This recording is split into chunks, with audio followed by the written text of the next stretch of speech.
Recording in progress. Do you think they have a British version of that, or is it always an American voice? I don't think it gives you the choice. I thought you were racist towards Americans anyway, Selina, so every time we try and do something to help our American cousins out, you're like, nah, fuck them. They're pretty much your exact words as well. I'm not even paraphrasing. I mean, that's not wrong, Selina.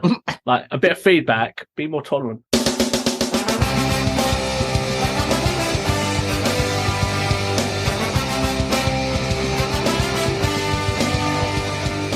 Welcome to See Saw Podcast with T, Cleaves, and Selina. Each week, offering up a blurry perspective on life.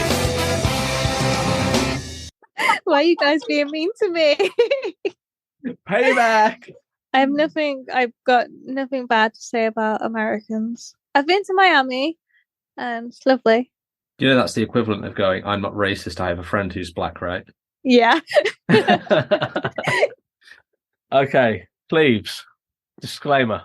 Warning, this podcast may contain bad language and content that some listeners may choose to disclose at certain points.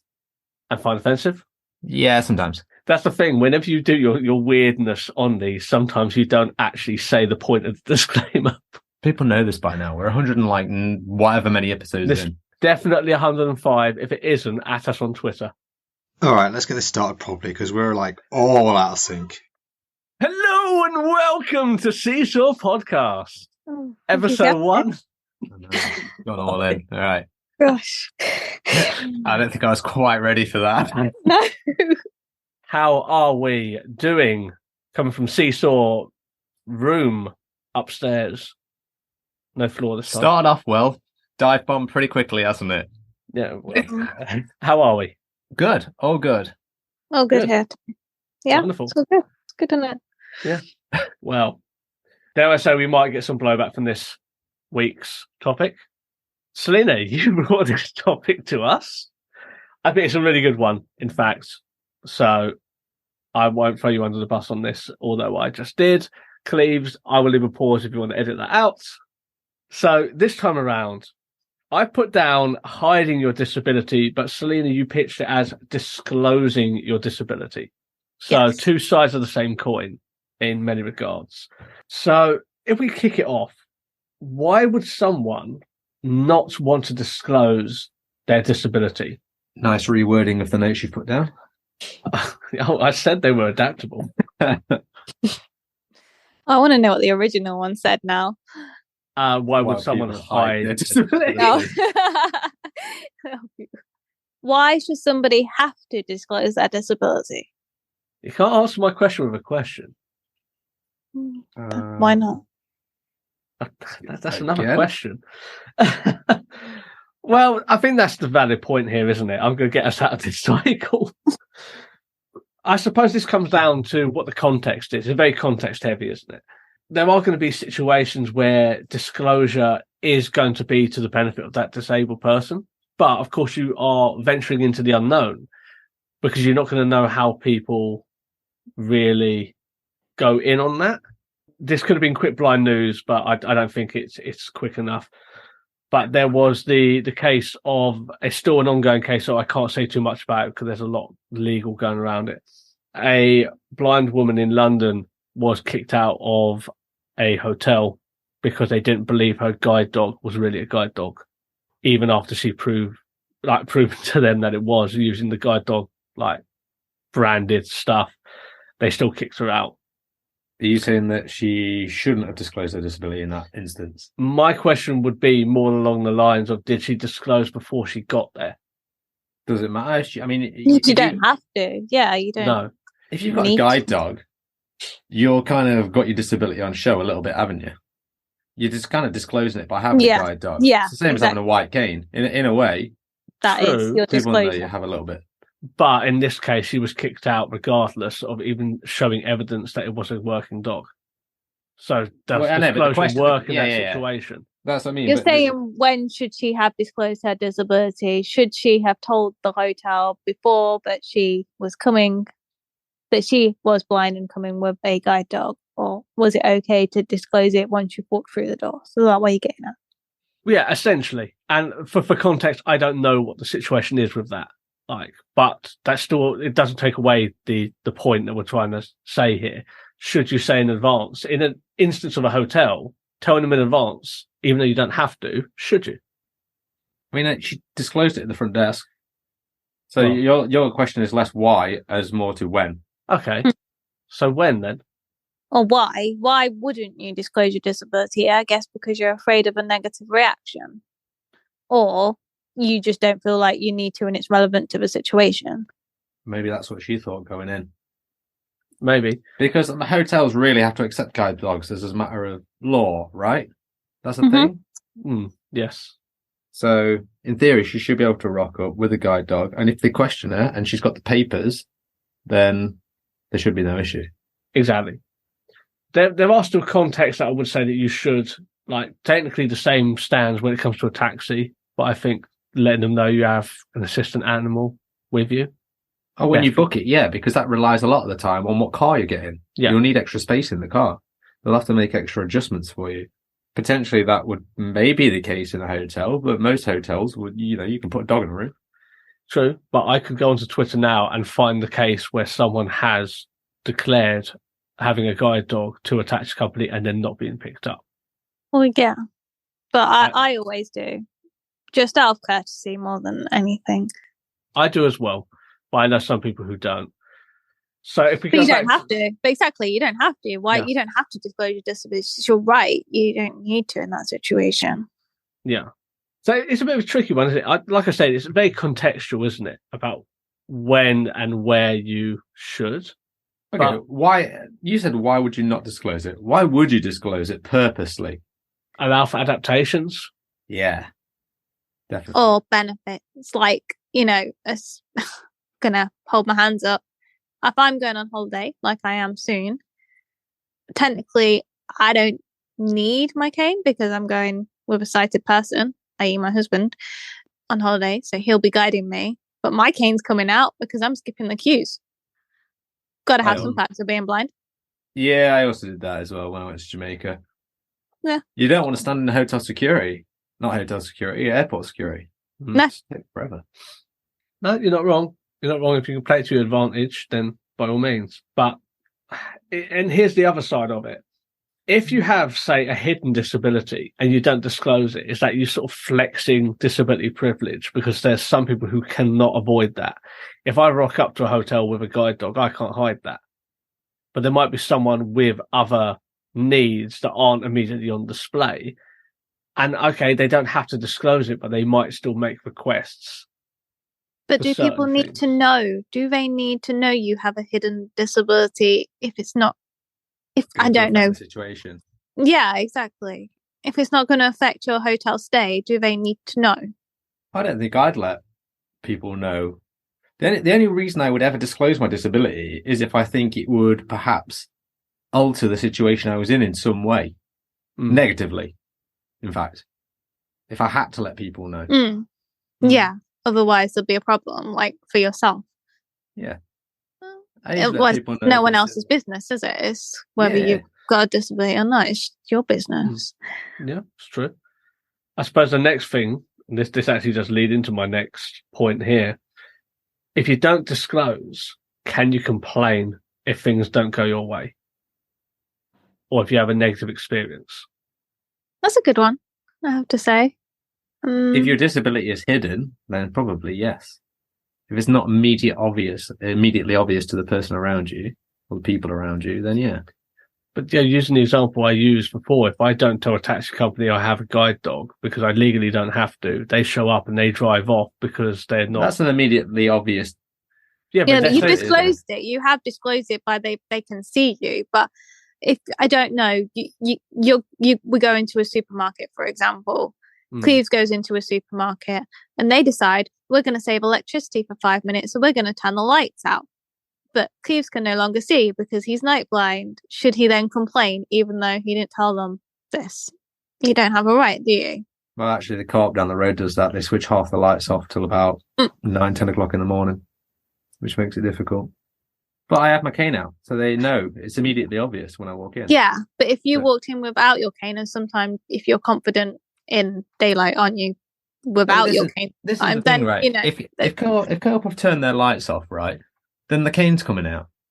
If I walk into shit and I've not got my cane out, that's on me because I haven't got my cane out. So you can't complain if you've walked into something where you've not got your cane and you've walked into something because they've not got the lights on. Are you you can't complain then, can you? Co-op can't, for example, I'm just using co-op as an example. They can't put things in place for every single eventuality. A lot of it has to come down to the person that has the disability to make sure they are doing something at least to counteract the situation. So I think you can complain if you're doing as much as you can do within that situation and it's still difficult and there's still no help available, is what I will say. And for our American listeners, co-op is very similar to a 7-Eleven convenience store. Oh, we're not doing this again, are we? Okay, feedback. So I think it's a very we've used a case before where I won't say who it was, but it was something I found on Twitter where someone complained about a hotel because they had a plugged-in hairdryer on a shelf and they were a wheelchair user. They didn't disclose that they were a wheelchair user, and then they complained quite actively on Twitter about the inaccessibility of this place. But were they put in a wheelchair-friendly room? Yeah, I was just going to say that. But that's the thing. Like, I don't know if they disclosed it or not, but if they didn't, because the attitude was, well, yeah, it should be accessible, then do they have a right to complain about those minutiae instances that come up? I think so. With wheelchair users, I mean, I'm not an expert because I'm not a wheelchair user, but from what I've gathered on Twitter, obviously, depending on your need for a wheelchair, your abilities are different. And a lot of hotels, they find, even though they're wheelchair accessible rooms, they can't shower a lot of the time because sometimes there's a step into the shower or they ask for a wet room and they get a low bath or something, and that's inaccessible to them, even though it's deemed a wheelchair accessible room. So in that case, I think they've got the right to complain if they've specifically requested a wet room and got a low bath. But if they haven't specifically requested that, I'm not sure they have the right to moan as much. Yeah, if in the co-op instance, if I'd said to them, if I'd phoned them up and gone, I'm going to be in between 9 and 15:15, can you just make sure all the lights are on? And then they weren't, fine. I'll complain. Yeah, but don't be that guy. Co-op need to save money so that they can spend that money on paying people fair wages for their fair trade products. That's true. And then charge us back for it. Okay. Have you got any more points? Sorry, I was just going to say you're just doing all your points, but I had points. Okay, go ahead. Go ahead. We can milk 52 episodes. We're not doing it. No, my point, or before thinking about this topic before coming today, I work for a charity, and it's quite an inclusive charity. I think there's a lot of people with disabilities that work for them. And I noticed on someone's signature on their email that it said high support needs. And I found that interesting that they've gone out of their way. So every time they send an email, someone knows they've got a disability. But do they need to do that if you're just communicating by email with someone? Oh, God, no, it's absolutely irrelevant. But then I could say that about when people put their pronouns on emails.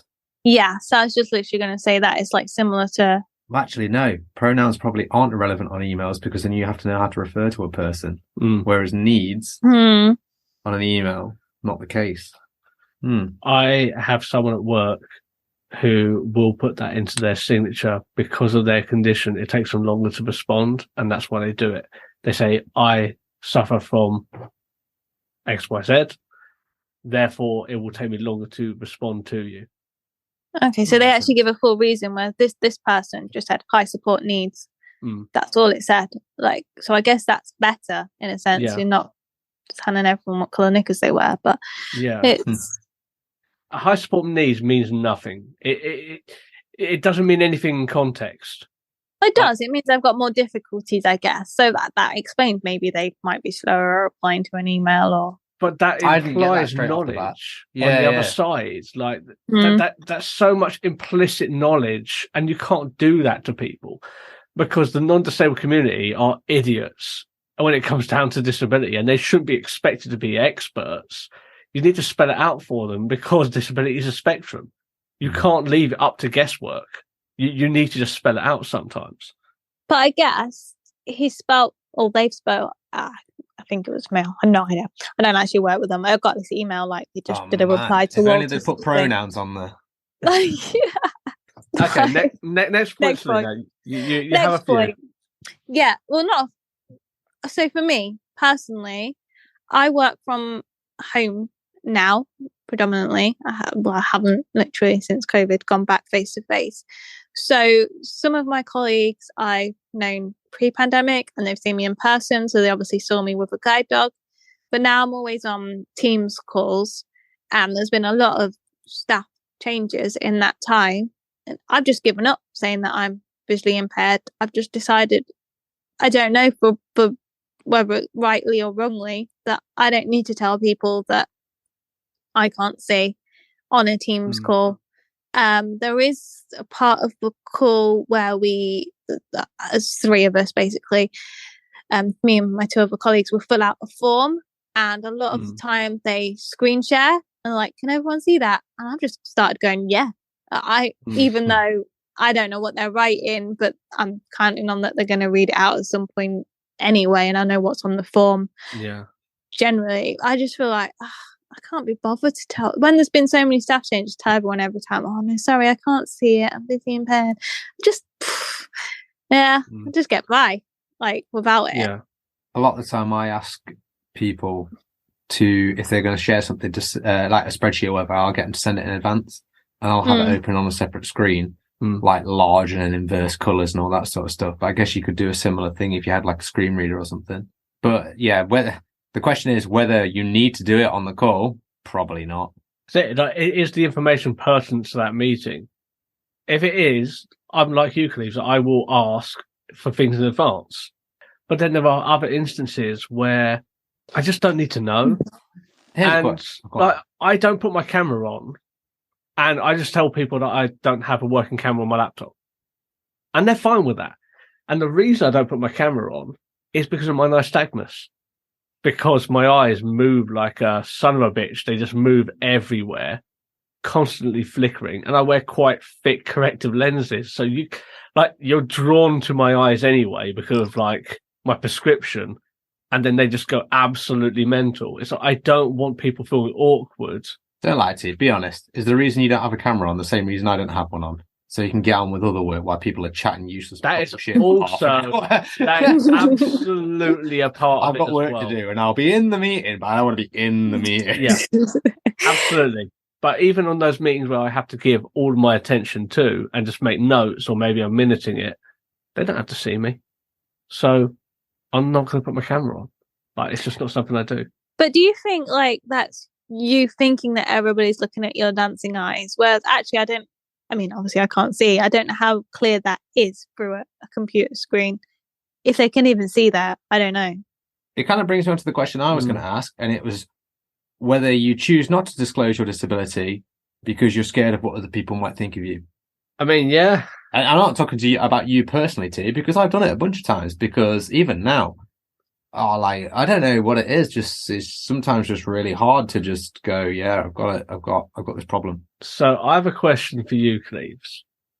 You're a single man, and I know in like recent times you have been looking for a dating opportunity, shall we say? Do you disclose it then? I do. I never used to, but then I actually went out with some friends once, and they asked me about it, and I said, "Oh no, I don't normally disclose it." When they said to me, "You should." Like if I was on a date with you, I would like to know in advance, just in case there was any quirks. So I do now. I tell everyone. It's hard though. That I found that an issue when I was dating. Like, had it on my profile or when I was doing online dating, but no one reads your profile. So then you have to go and disclose it again if you like it's annoying because when you get down to like WhatsApp messaging though, and we're about to go on a date, I will tell them like, look, I am partly blind. If anything, it's a good filter. Yeah, definitely. On a date with you, then it's just like, well, fuck you then. So if we go back to obviously my husband, or now husband, we obviously dated first, and It was all the my married at first sight scenario. Ironically, somewhat. My profile said I was visually impaired, but it didn't give the details of how blind I was. And I found that tricky to kind of, how do you say, like, I'm actually really proper blind. Before we met, I had to have that conversation, like, by the way, I can't actually see anything, and he was fine with that.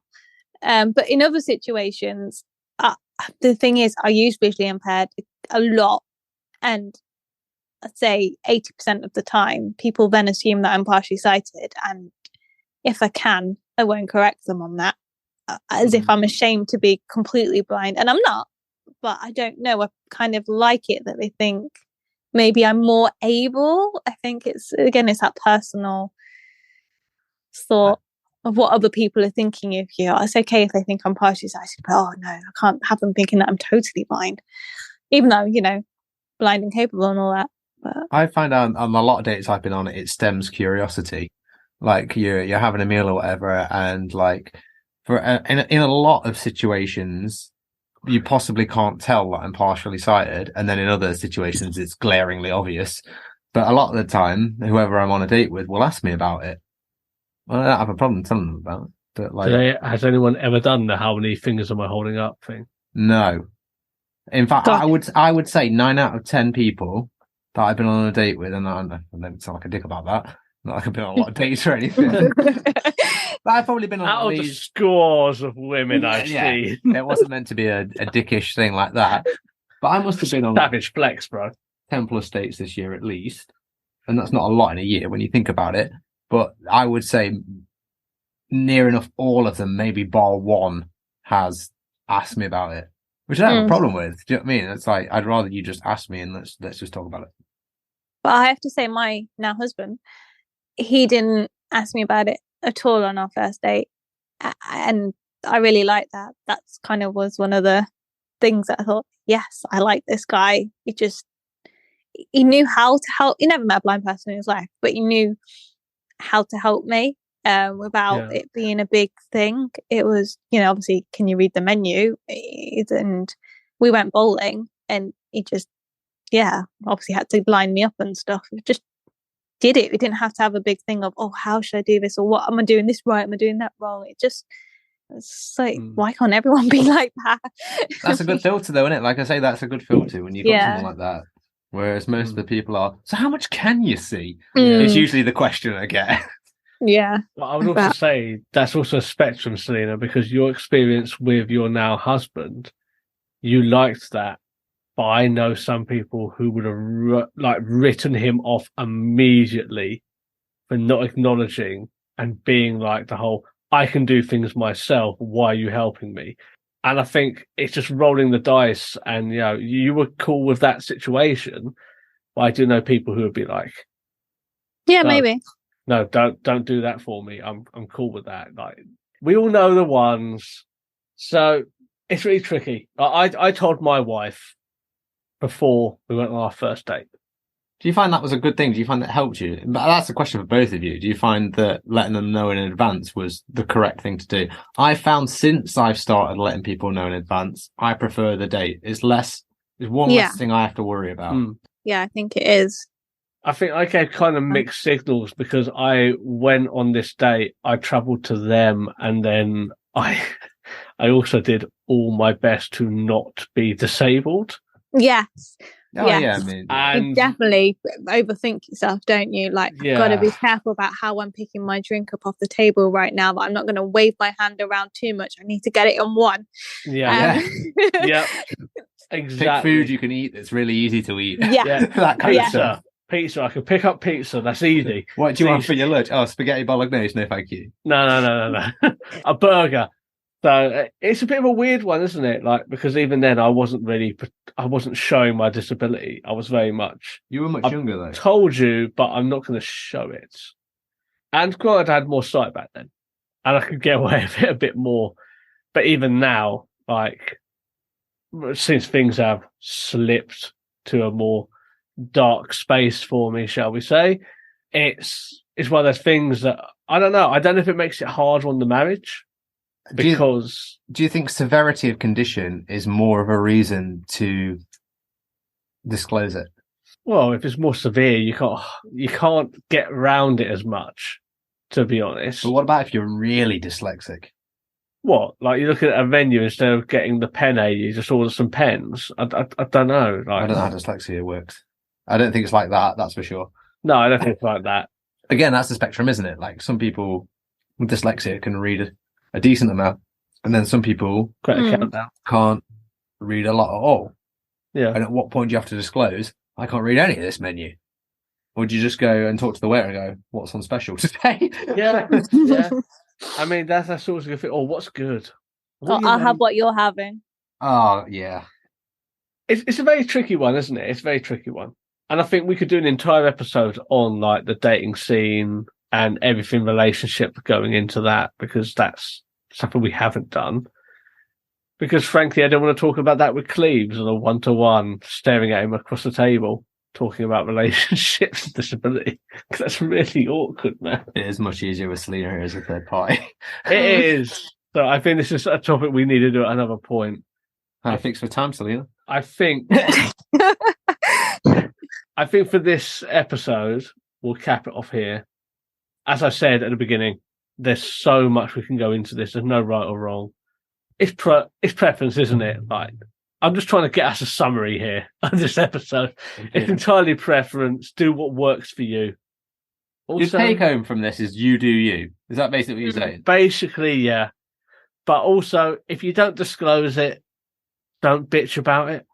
I don't think you have the right to bitch about things if you rock up and you need help and you haven't told them in advance. Hey, what happened to reasonable adjustments?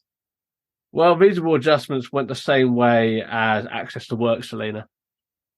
I mean, they can happen, but they'll take at least 6 to 8 weeks. You have to do a shitload of paperwork and you still will be out of pocket. That is how access to work works, but I'm not sure how that's reasonable adjustments necessarily work. No, I'm sorry I cut you off there, Selina. What were you going to grill me on? We need a grilling. Right. I mean, we've got the right to go around as disabled people and live our lives. We don't have to go and disclose to every Tom, Dick and Harry before we do something. If we walk into a shop, they need to make reasonable adjustments. We don't need to give them forewarning. True, but we're disabled people living in a visible world. What counts as a reasonable adjustment?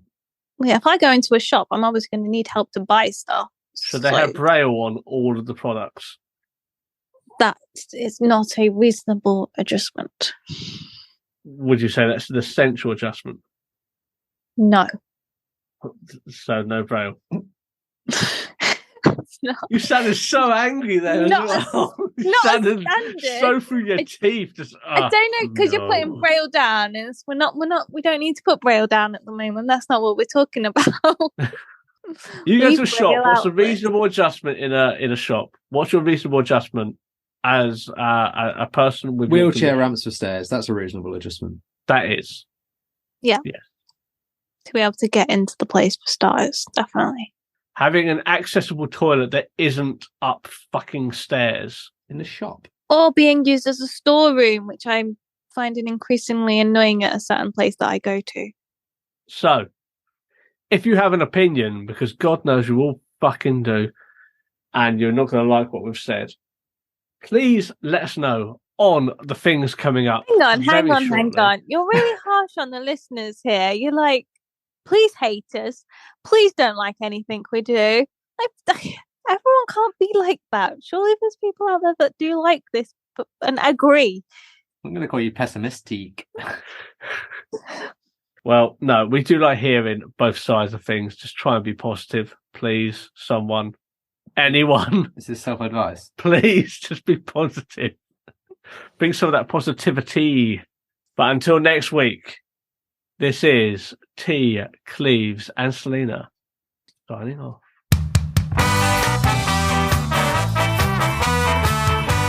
Thanks for listening to the See Saw podcast. You can find us on Twitter at See Saw Pod, Facebook, Reddit, Instagram, and YouTube at See Saw Podcast. You can also email us at seesawpodcast@gmail.com. Like, rate, review, and subscribe, and then you can also find us on TikTok, but get us on all the other places.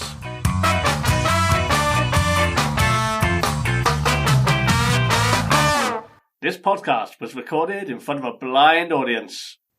Oh, I had a really good point, and then we talked, and I've lost my point. Start again.